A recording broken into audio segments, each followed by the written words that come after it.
Hello and welcome here, everyone, to day number 2, the final day of the Riftlab Trials number 2 two-day event special, and I'm excited to be here to go ahead and open things up for you. I have a lovely panel here today. It is myself, Orbital, with me, Jibs, fresh to the desk, and then, of course, Onzed MTG, who was here yesterday and will be here throughout most of today as well. Before we get any further, Jibs, I hear we have a very special announcement coming out of Riftlabs.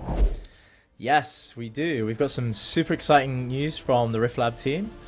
So, introducing the Riftlab UK Tour. It's a brand new Riftbound tournament series where we're hitting the road and visiting local game stores all across the UK to showcase the amazing talent that this community has to offer. So our first stop is in Telford for the Riftbound release event on November the 1st. And that's hosted in partnership with Glasshammer Gaming, and we really want you to join us. So once we finish there, we'll be moving on to Manchester, which will be on the November the 16th. We're heading to Fanboy 3, and with 2 more surprise locations still to come. If you want to be part of the action, keep an eye on our social media this week. We'll be announcing signups and more details very soon. It's time to bring Riftbound to game stores across the UK, and we can't wait to see you there. I know, I would absolutely be there if I could, Anu, because that sounds amazing, honestly. Wait, what do you mean? You're not going? Jacob's already booked my flight. I'm on route, I dude. wish, man. I wish, dude. He didn't even offer me. He told me this was a surprise. I'm sitting here in the U.S. like, bruh, I can barely get out there. Like, Anu, this sounds awesome.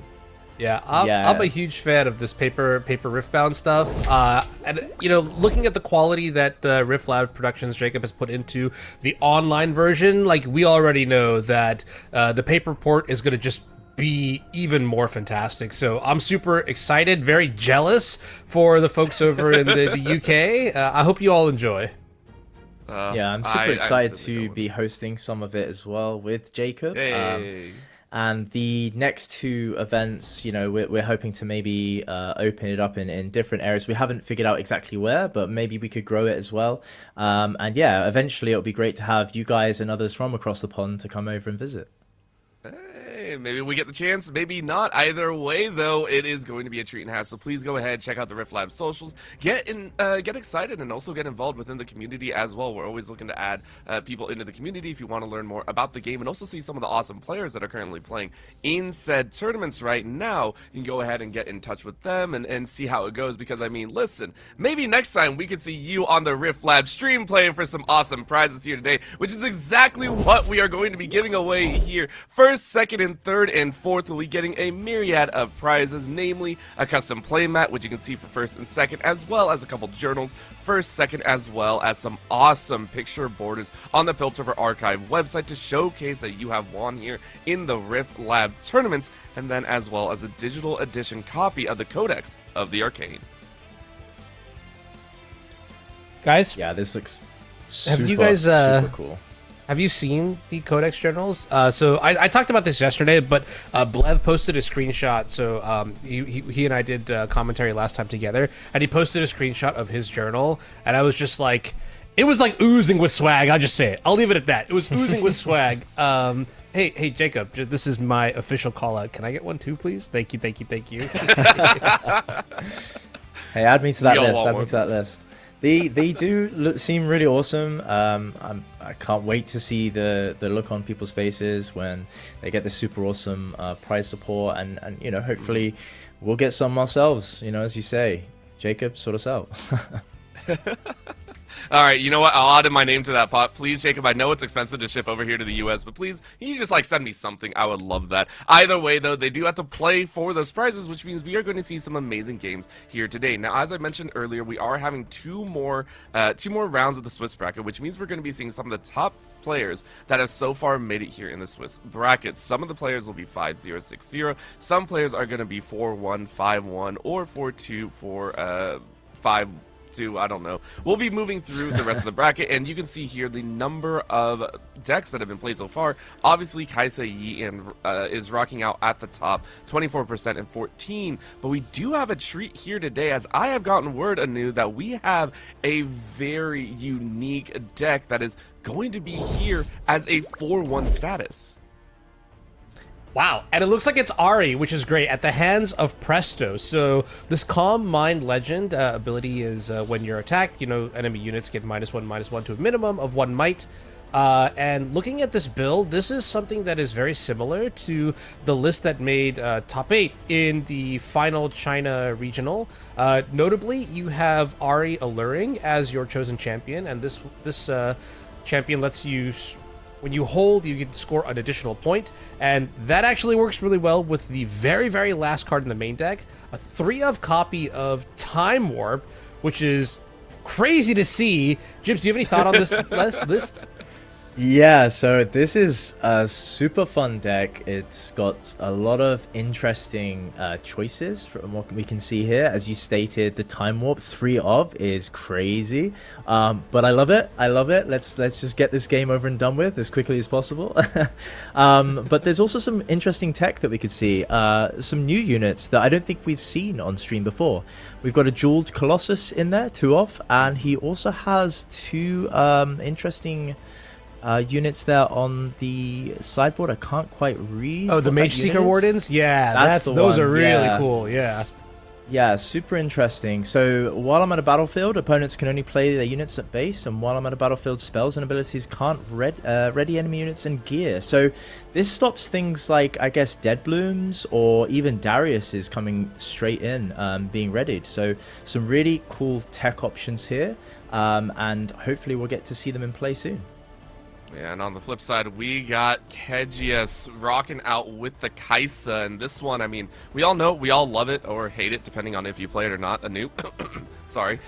We are, watching these decks kind of unfold, and we know for a majority share in the 5-0 current region, they are very highly prioritized. This one, of course, not outside of that standard that we have hoped to see. Yeah, this list is interesting. I mean, we've talked about Kaisa to death and back here, but just going over it, you can see that this list is kind of leaning down a little bit. We've got a couple extra 2-cost units in the form of Pouty Poro, and I'm also going to give a shout out to this Portal Rescue. That seems like some sweet tech that we got to see. So cool. Yeah, in yesterday's list too by Lusco Luna battling against Volibear, and there was actually a game state where if Luna had drawn Portal Rescue, I believe they could have actually just won against like 25 might packed and loaded into a single board, which is kind of crazy to say out loud. So I'm looking to see if we can finally see Portal Rescue on stream today, doing its thing, or maybe we'll see, the downsides to the card too, because it is conditional in some aspects. Mm-hmm. Yeah, it's drawing 1 of 40 here.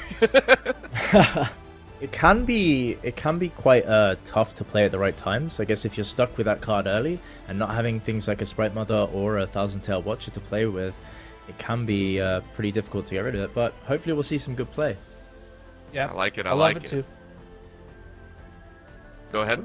One more thing that I'm noticing here, similar to Luna's list from yesterday, this list has a bunch of 2-ofs in the main deck, and so as a reminder, so you can see like 2 Cleaves in the main.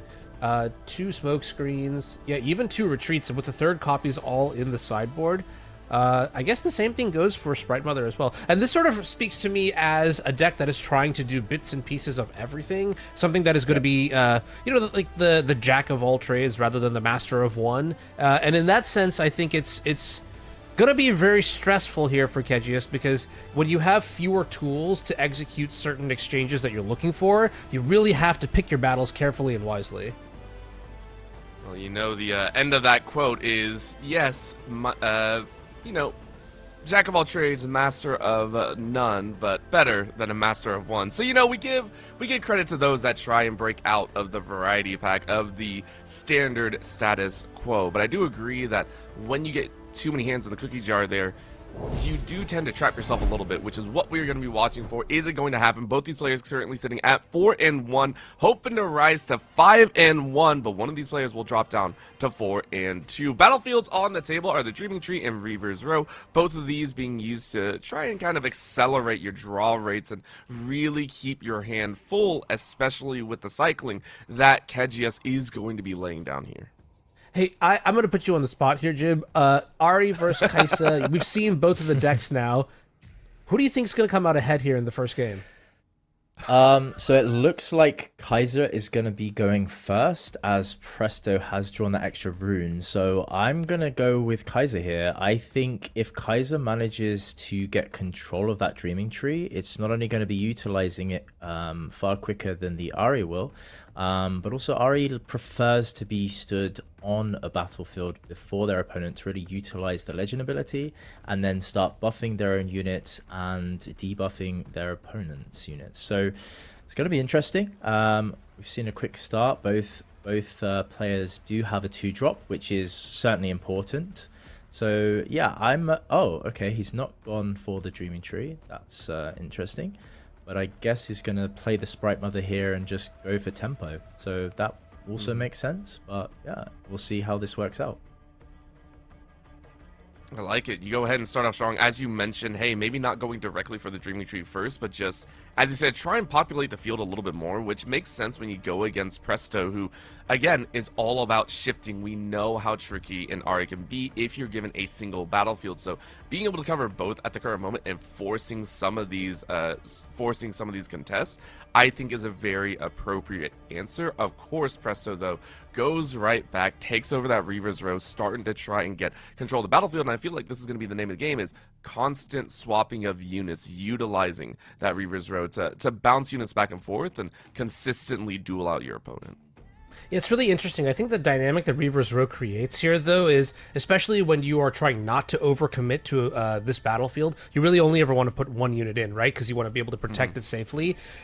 I think this puts the board and the game in a position where Kai'Sa actually comes out ahead due to the fact that Kai'Sa has that pinpoint target removal. We see 2 copies of Voidseeker in the hand here for Kedjius, and that's going to be great for trying to take down cards like, you know, Ravenbloom or, you know, the Clockwork Keeper or things like that, right? It's going to be kind of tricky here for Presto to find balance in committing to the battlefield, but also not just getting blown out by removal that is looking to kill all these cheap creatures.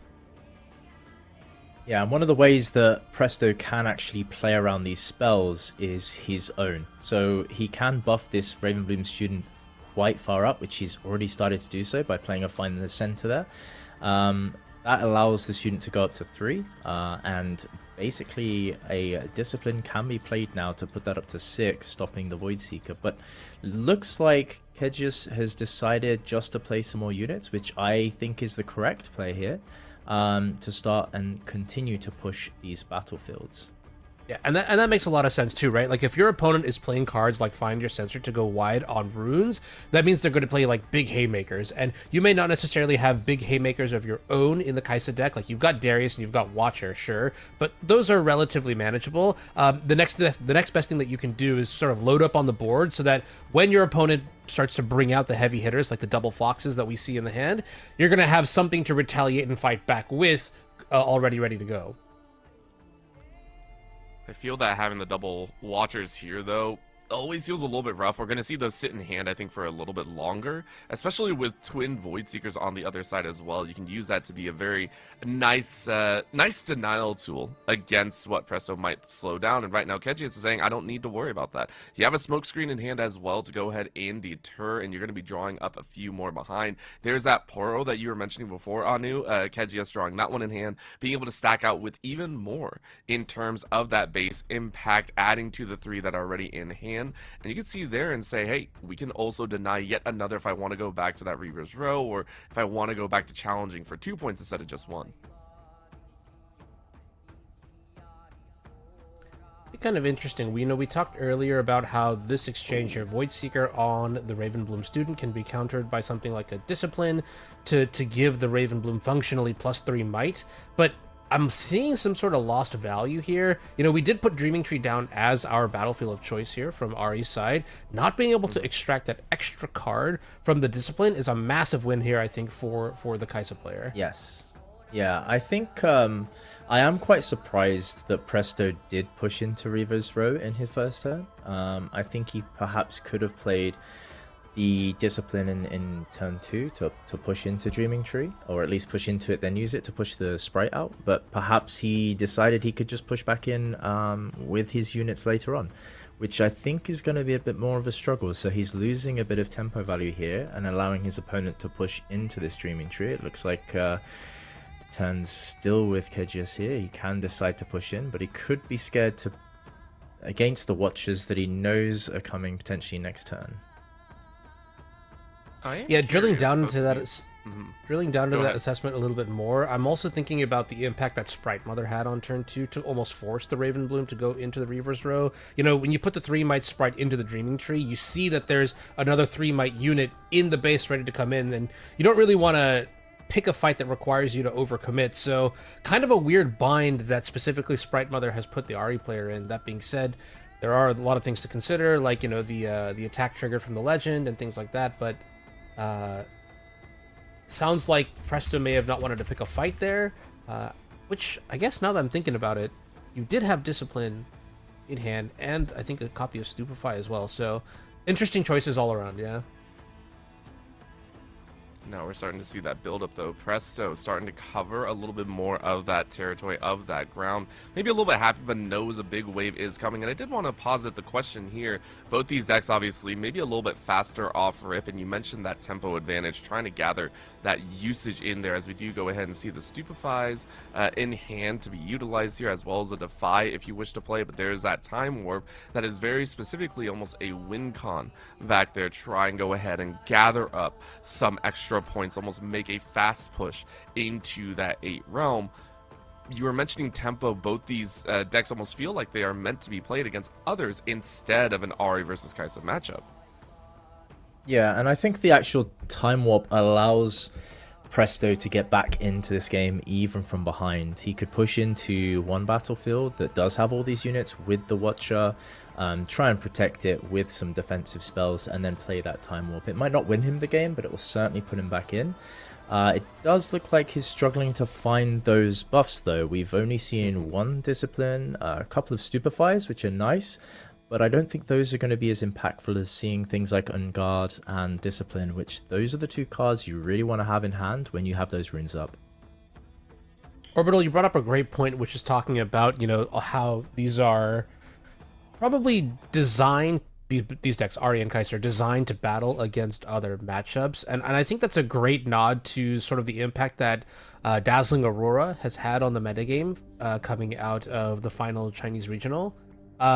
I think what we're seeing here, and the reason that Time Warp is actually successful, is because it allows you to functionally play a game where you don't really need to worry about getting to points 7 and 8 by virtue of just taking over 2 battlefields from 4 to 6, and then you play Time Warp and you hold for the win here, right? So it is kind of interesting to see now that, you know, we have like a rat race to see who is becoming the, you know, the fastest deck, who is more aggressive, because we all can see the late game, and now what happens when all these decks start to battle out against each other, where, you know, we've got tools to like end the game necessarily, but maybe not to really fight as adequately in the mini creature matchup, so to say.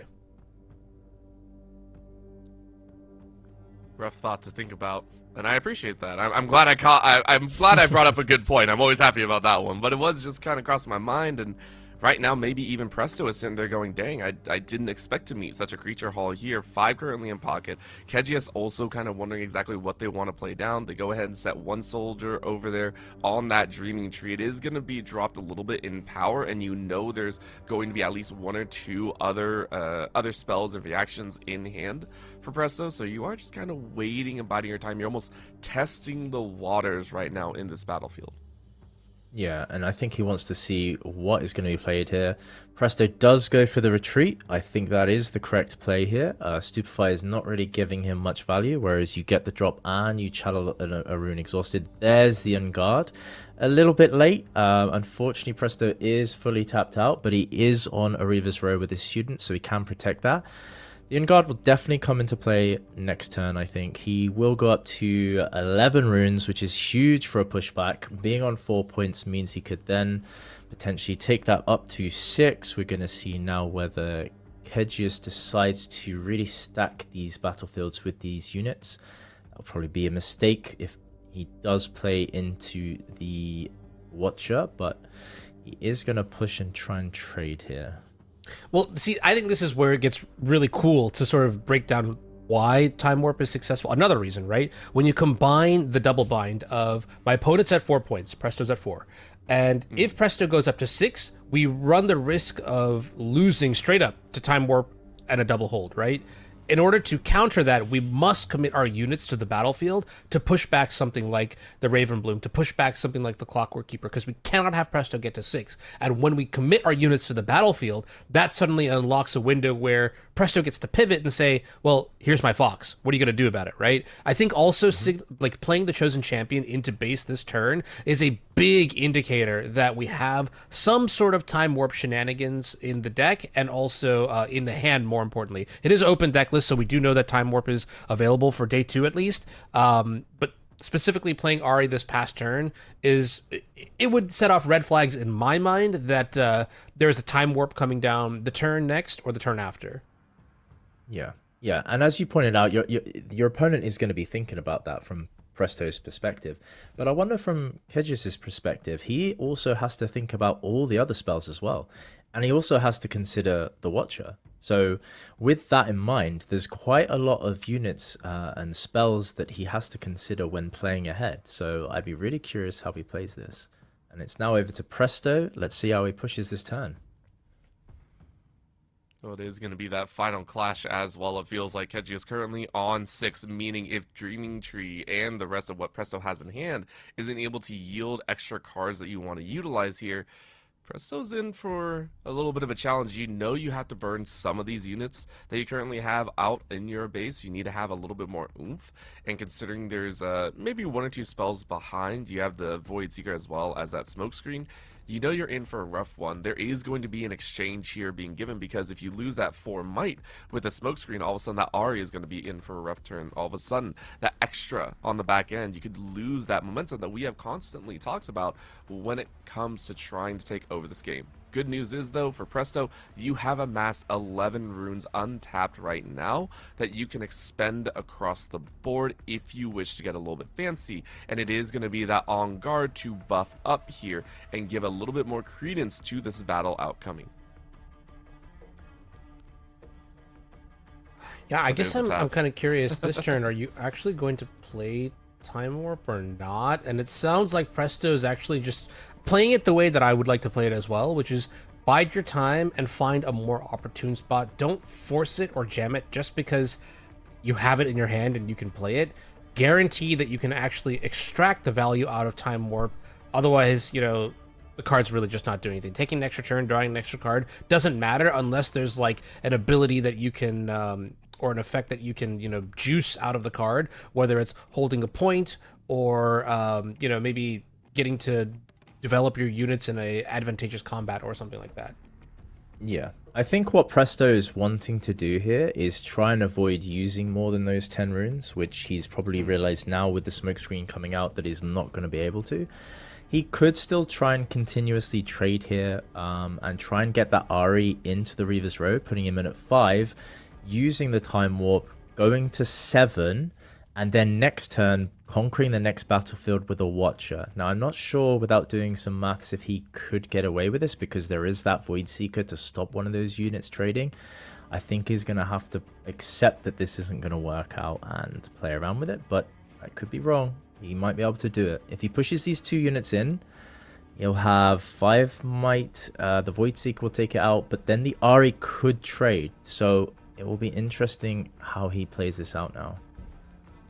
Something that I'm also trying to figure out here is if we were going to play Time Warp this turn, we definitely should have played it before we moved into combat with the Raven Blooms. So yep, I guess that might be like the big like announcement to Kedjius and the viewers and us that there isn't really an intention to Time Warp this turn. Otherwise, you'd want the extra might, right? Like, I guess you no, I think he still. Sorry to interrupt you. I think he still can do it here, because if he takes the Void Seeker to kill the Poro, this is his only opportunity to get the action. So the AHRI can now move in, and then he can Time Warp, and then he'll get 2 points instead of 1.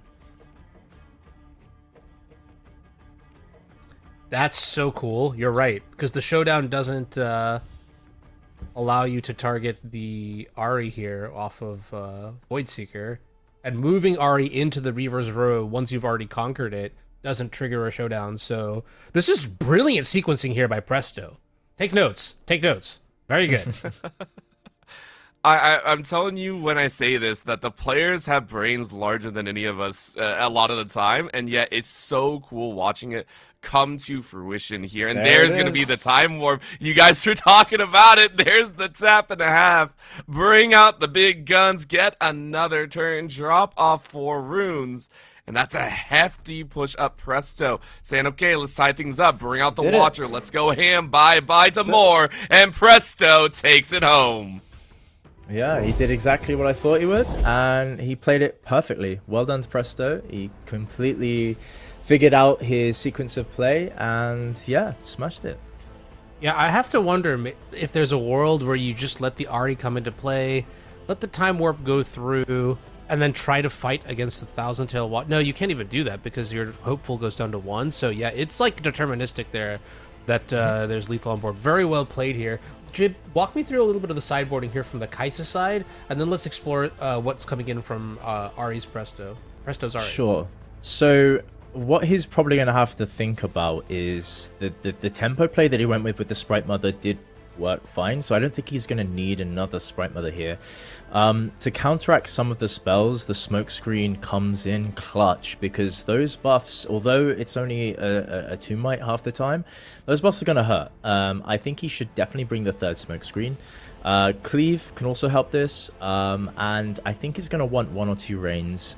Rain in that turn before would have been huge to clear out his backfield, with Presto only having one rune up. So if I was Kedjius and seeing that game, he's gonna have to really put the hurt on Presto's backfield, so he's gonna have to get those rains in to really help that. Presto, on the other hand, he's gonna be able to counter that. There is those wind walls, he's gonna bring those in. Those help massively in the Kaiser matchup. I'd be curious to see whether he does also bring the Mage Seekers. They can stop the Sprite Mothers. They will also stop the Darius readying as well. However, they are only 5 might, so they can be killed from spells and things like smoke screens and stupefies. So we'll see what Presto decides. But yeah, I think that would be the correct play from Kedjius, to bring in those cards from his sideboard here. Yeah, in my experience, I've found that Icathian Rain is actually really good against AHRI, mostly because your single target removal in the form of like Voidseeker, Hextech Ray, and all that sort of stuff, it can be sidestepped quite elegantly with cards like Discipline and On Guard, and it really sucks to trade 1 for 1 and then also go down on value and or energy.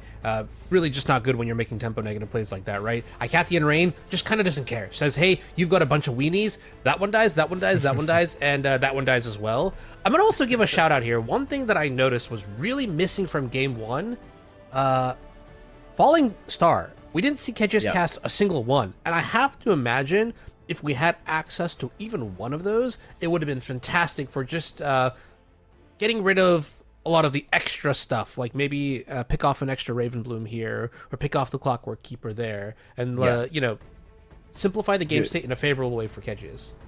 You're completely correct. The Falling Star would have definitely stopped that push, because it probably would have gone for the AHRI. Now, sometimes it's a bit scary playing it into the AHRI because he could retreat. But we're in straight into the next game. They've already started their sideboards, and it looks like Presto is going second again.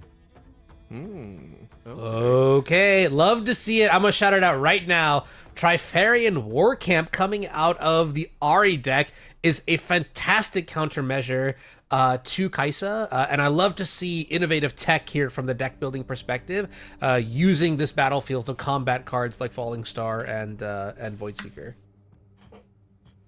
You like to see it. As we go ahead and get underway, mulligans have been drawn, and we are set to go heavy on the spells, though, for Presto. Not exactly the best start for an AHRI that we already said last time had to play behind tempo, had to get sucked in, and then immediately draws a Time Warp. As much as we like to see Time Warp in this current instance, it's giving Kedjius a lot of space to play with to open up.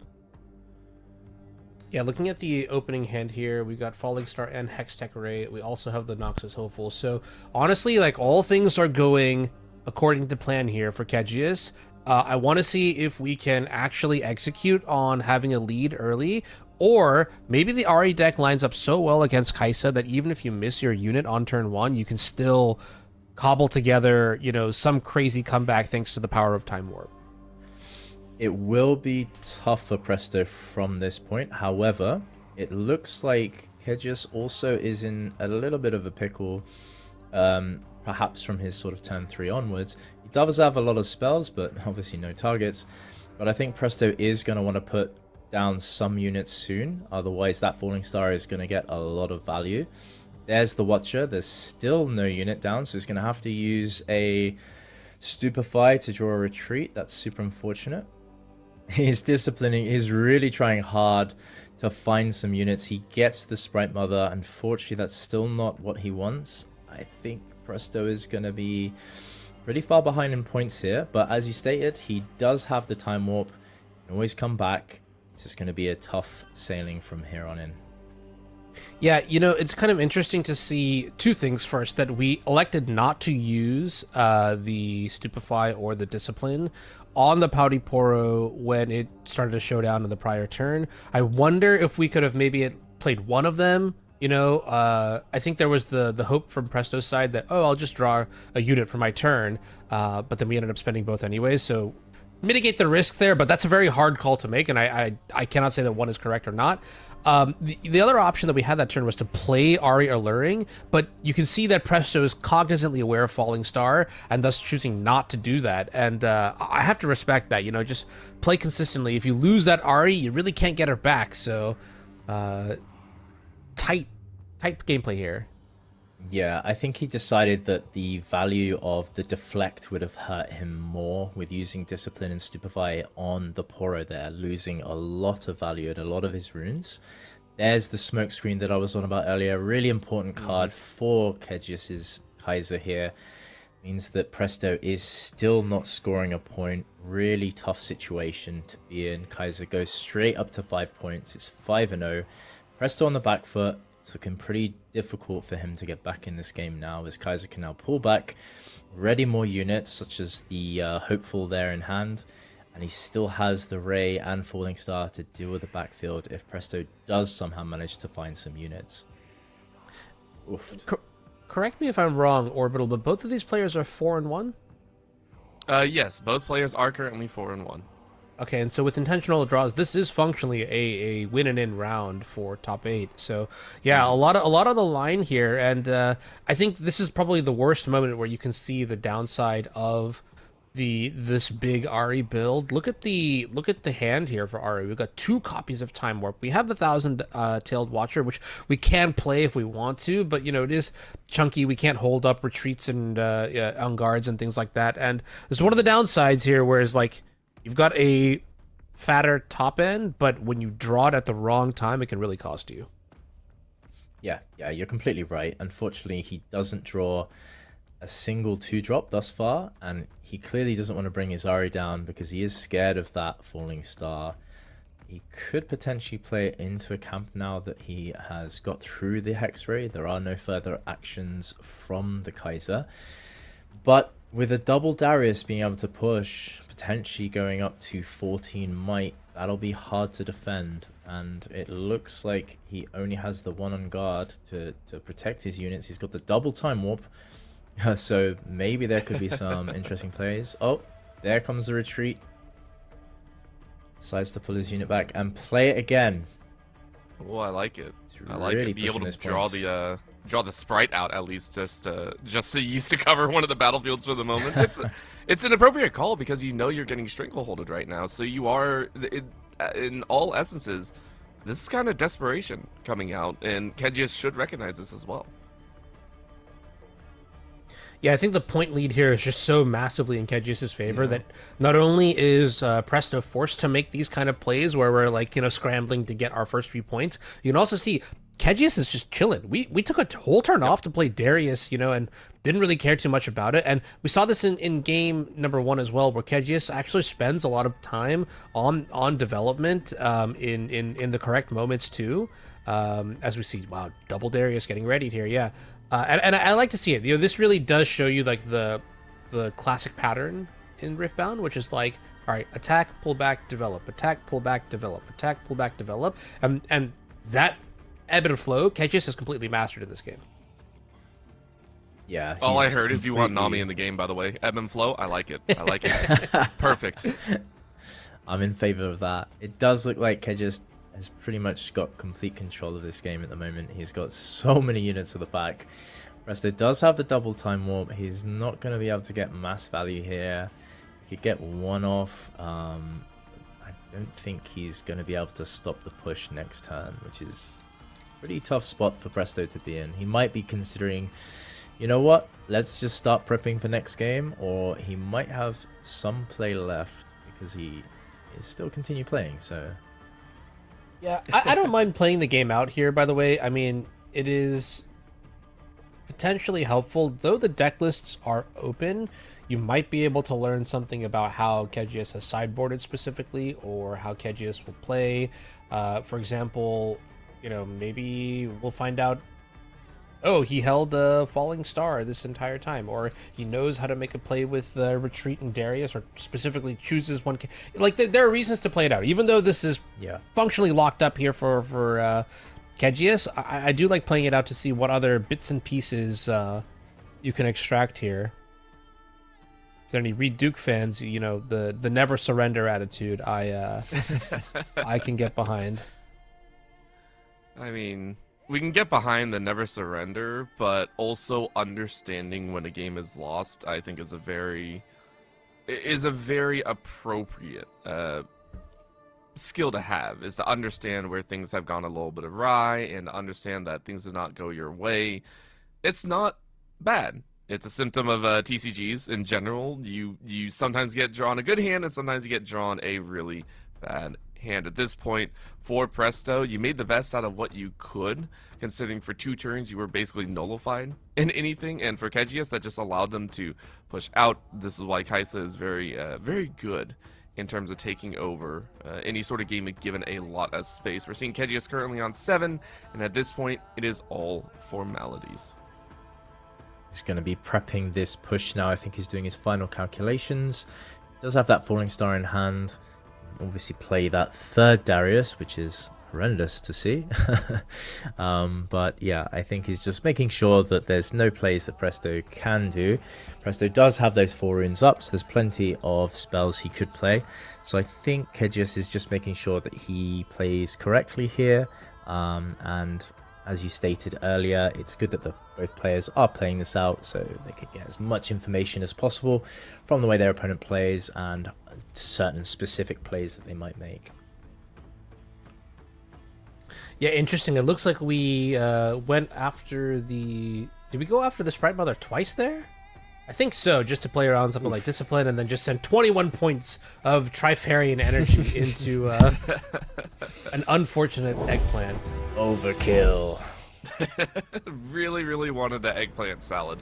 That's what they're hoping for there. Very well done, though, Kedjius. You mentioned before, Anu, that, hey, Kedjius is getting a lead. We need to see if Kedjius can actually win with the lead. And I think Kedjius said, I see no shield in front of this castle.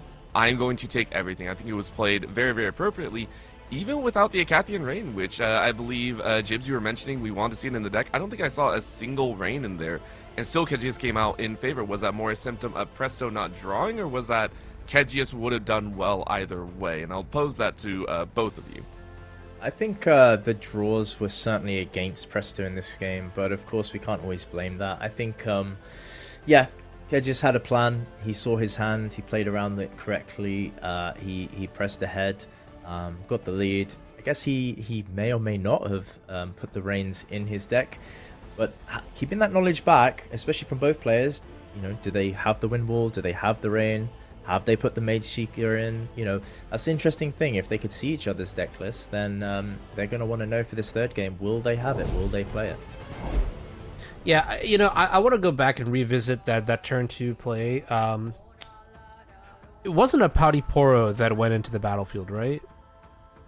From Kedjius' side? I think Pouty there Poro was is a one of, I don't know. Yes, It was yeah, very he minor. had a It was he had a Pouty off on the Poro, side. yeah. Okay, because I remember we played Stupefy and Discipline on turn 3, and I wonder how this game would have possibly changed if we had instead played it on the showdown on turn 2. But again, very hard call to make. Let's take a look at game number 3 here and evaluate some of these hands, though. Yeah, so it looks like Presto is going first, which is a big thing. He does have the God Willow now. That's come down, which he's pushed into. He does have his 2-drop now. Oh, it's going to get Hexrayed, but he does have all the buffs he needs. There comes the On Guard down.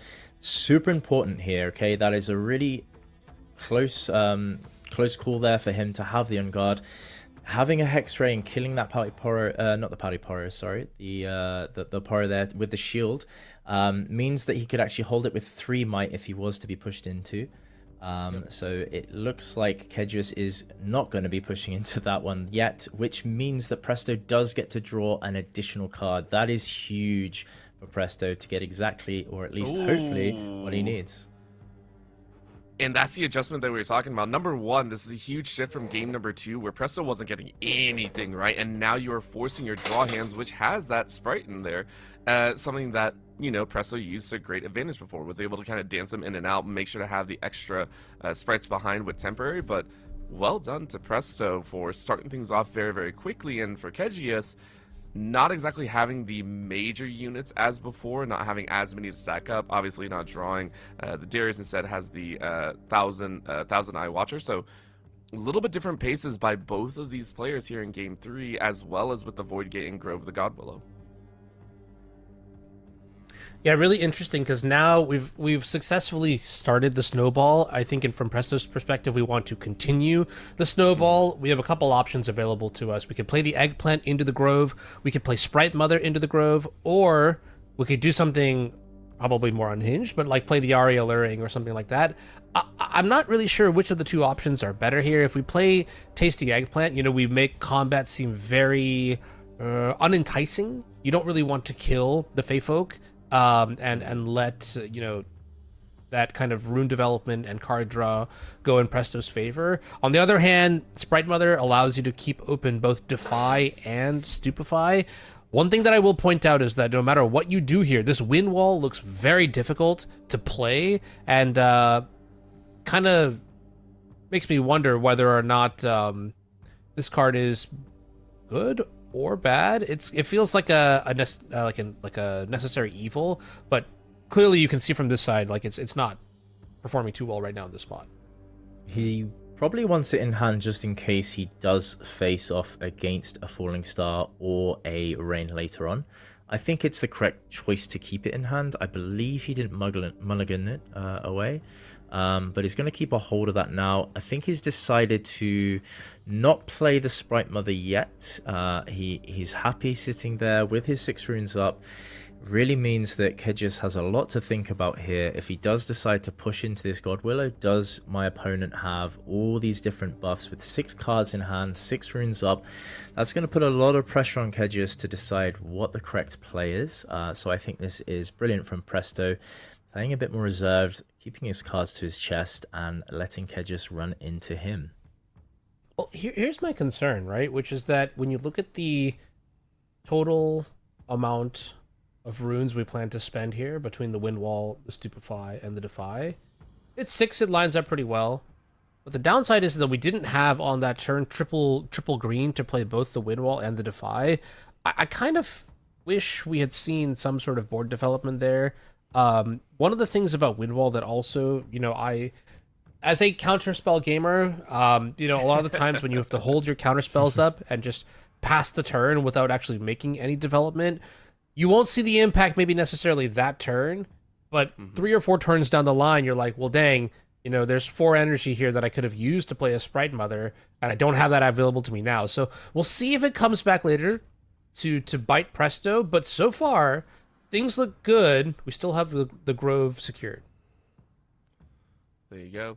Well, out comes that Sprite Mother starting to say, okay, let's start the onslaught here. I know you're hanging on to 1 or 2, and you got some more in the base, but the fact that this Sprite is actually gaining a little bit more value, Presto is starting to recognize that, hey, maybe there aren't as many spells in the hands of Kedjius as I expected. However, a draw of the smoke screen will change some of these upcoming battles. So Kedjius may be drawing exactly what they need to start clearing out some of what Presto is going to be laying down and balance out and keep pace with Presto's run up to 4 points right now. Yeah, and I think Presto decided that it would be best to have more cards up than last turn. I'm just curious about this counter spell. I mean, is that the new Counter Strike? But yeah, he's gonna be he's gonna be pulling out of Godwilling now. He's gonna be setting up his own backfield. He's at 4 points, which is quite a nice break-even number. He's gonna put the pressure on Kedjius now to have to push into potentially dangerous. There's the rain. There's the rain that could hurt him this turn, as he doesn't have enough runes up to use that counter spell that we were on about. The Wind Wall will not be able to be used this turn, as he only has 2 runes up.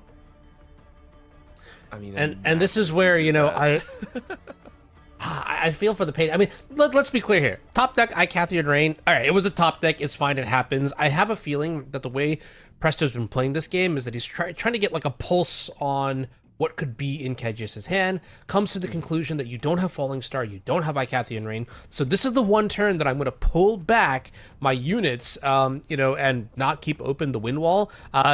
Unfortunately, massive punish here. I want to see whether or not Kedjius was confident enough to pull the trigger on the Rain and just annihilate AHRI's board. Yeah, it would be interesting indeed. I mean, we can obviously see from the panel here that probably is going to hurt Presto quite a lot. There's no retreat. The Defy won't do anything. The Stupefy is not going to save any of those units, unfortunately. But it will be interesting to know whether he decides it would be best to set up more units here, play the Yordle, keep hold of the retreat if needed. But I think Kedjius would be wrong not to use it. There's the 7 runes. Yep. Is he gonna come out? Yep. There's the rain. Yep. Well, we're still not done. The mini game still continues. We need to figure out the distribution here for the rain, because, you know, it is important. We got to play around cards like Discipline and On Guard as best as we can. I think what he wants to do is just clear that backfield. The Sprite isn't threatening, right? He could push into the Sprite with the rest of his units here. His own Ravenbloom student will go up to 3 anyway. So I think the safe bet would be to put 2, maybe one on the Poro, 2 on the Sprite, maybe even 3. 2 on each, and then 3 on the student, because that student gets a lot of value of spells. So curious to know what he's decided to do here. It's an option, a little bit of a twist. Out comes that Stupefy, as we were mentioning. Just go ahead, clunk him on the back of the head with an anchor, and then say, all right, well, you got to deal with one more piece, retreat. And there is That's big. a save and a half. Top deck versus top deck, baby. Oof. Retreat called in favor. You couldn't ask for the script to be any better here. No, Yeah, now I'm curious kind to know. Yeah, we still need to figure out how many copies actually went on to the Ravenbloom. The problem is that if you discipline the Ravenbloom, then it requires 3 copies from Icathian Rain to kill the student. But it looks like the student is going to survive, and after everything is said and done, this was just a 1-for-1 exchange, which is incredible for Presto. Yep. Yeah, that was super rough. I would have thought he would have put 2 on the student, because we all know the student can be buffed by spells. He probably decided that whatever spell you have is going to buff it too much. I'll just make sure the rest of the units are dead. That retreat is huge, especially on the Sprite Mother. Coming back on the board, playing an accelerated unit, and giving him effectively 2 units. And he gets to channel a rune. Really great top deck there from Presto. So now I know why we turned the wind wall off. It's because we knew that we were going to draw into retreat. Presto's a genius. I'll just say that. 4D chess right there. That or Heart of the Cards. I don't know what friends he had in the back pocket. That was wild to watch go down. That was Even, I'm pretty sure if we had cameras on, Presto was like wiping the sweat from his brow because he knew that was a very large turning point.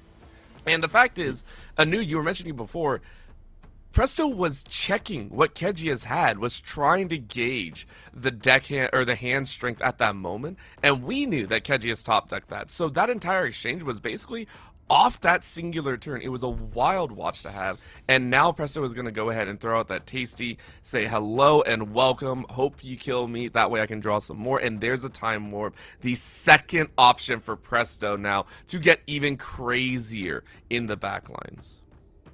Yeah, so from Kedjius' seat, I have to wonder now. You know, we haven't seen any defies. We don't even know if Windwall is in the deck post-board, but we can make a safe assumption that it is. Do I lead with the smokescreen here, or do I lead with the retreat? The smokescreen wins combat and gets me an extra point. The retreat protects the Kaisa. Looks like we're actually prioritizing this. I guess we can't do both. Never mind. Okay. I thought I was way smarter than I sounded. Never mind. Okay, cool. Well, 1-1, we're going to trade a bunch of units and cards here. This does favor Presto massively, though. Yeah, the value from losing the Fairy there, getting the 2-channel runes, and drawing a card. He gets another Defy, which could come in play against the smokescreen later. I think Presto's just decided to clear the board here. He's happy with his hand. He's going to go up to 12 runes next turn. His opponent means to reset, start building up that backfield.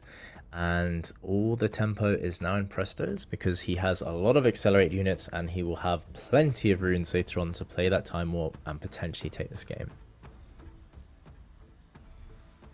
I mean, if anything, Presto is just kind of chilling. He knows that a clear board at a 4 stance with time warp and more in hand means you only need really, I would say, a turn or two to cover, and Kedjius is in full panic mode. It feels like, you know, the runes are building up, you know it's there. There is the Sprite Mother coming out. Quick play number 1, set up your board appropriately. You see the 2 in hand, you know there might be another Smokescreen and a Void Seeker available, but you are going to flood this board right now. Both sprites landing on top, pushing Presto up ever closer.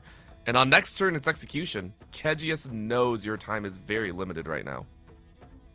Yeah, I mean, Presto has basically everything covered at this point now, right? We have Windwall for Falling Star. We have Thousand Tail Watcher for any aggressive overcommitment to the board. And we even have, you know, 2 copies of Sprite Mother in the base to really threaten and apply pressure, saying, hey, if you don't do anything, I'm just going to walk my units in and win the game. So, like, action's on you, buddy. What you got?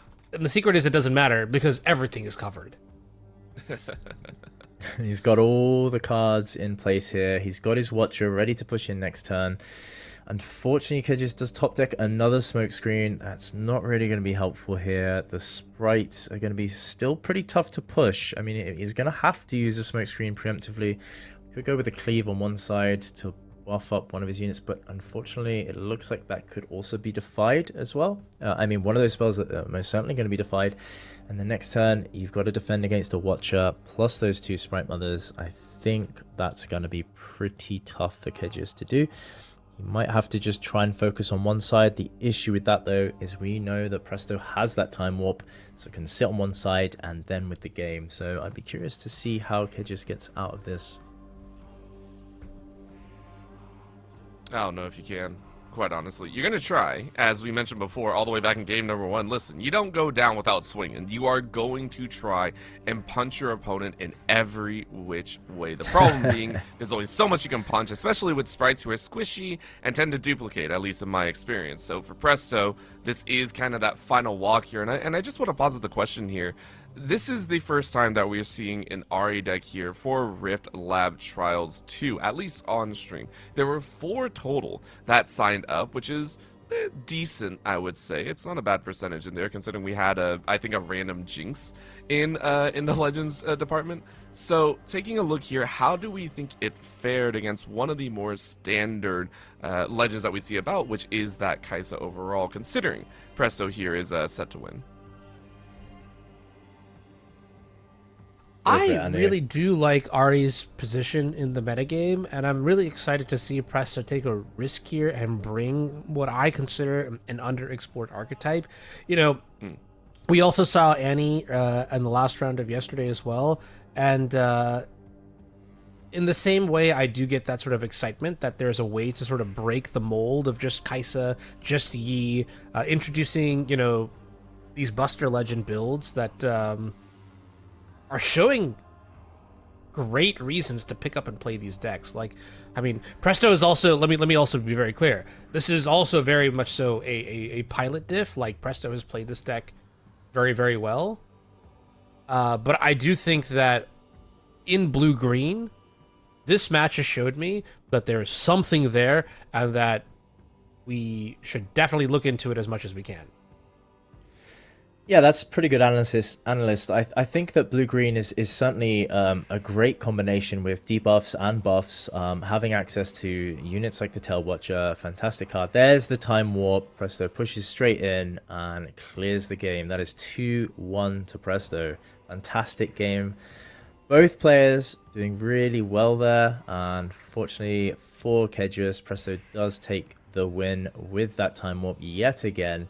Gonna probably have PTSD from that, but yeah, it's super super interesting to see AHRI do this well. I think AHRI is one of those legends that we're going to see more often, or at least I like to see it more. I think AHRI is a fantastic I'm zoomed. There's my I'm back. Hey. I'll join you. I'm with you. Like, just my eyes, like, hello. Yeah, so AHRI is, I think AHRI has a lot of plays. As you saw there, you've got access to a lot of draw cards, which are really important in this game. You've got a lot of debuffs, a lot of buffs. It makes those small cost units super difficult to deal with. And coming from a Kai'Sa deck, which usually has no problem or no issues removing stuff, that's super infuriating for the Kai'Sa player, which, you know what, I'm not fussed about that. I'm happy to see it. So congratulations to Presto. It's nice to see another deck potentially reach the top heights here at the Riftlab trials. And yeah, let's see how well he does moving forward. Yeah, one thing that I'll point out again, 5th win means that you can ID round number 7. So that is probably a lock here. We're probably going to get to see more of this AHRI deck later in the day. I got to say, though, hands out, this was probably my favorite match so far that I've watched in this tournament so far. Good. My favorite play so far was the line that you actually mentioned, Jibs, where you push in the Poro to force the showdown, and that like mandates the Void Seeker, but then if you use the Void Seeker, then AHRI Illyrian can come in and secure the extra points that we're looking for. Great manipulation of the rules and the system to sort of generate an advantage in your favor. And yeah, props for that play, because the first time I've ever seen it, and I think it's brilliant. I'll be keeping that one in the back of my records to use in a future date. That's what we lovingly refer to as a forced error, I think, there, Jibs. That is what we lovingly refer to as a forced error. It's one of those that I think is very appropriate for the AHRI player. Yeah, I think Presto saw the line of play that we saw here, and yeah, executed it perfectly. And yeah, it's always cool to see new ideas come out from these players and the way they play it.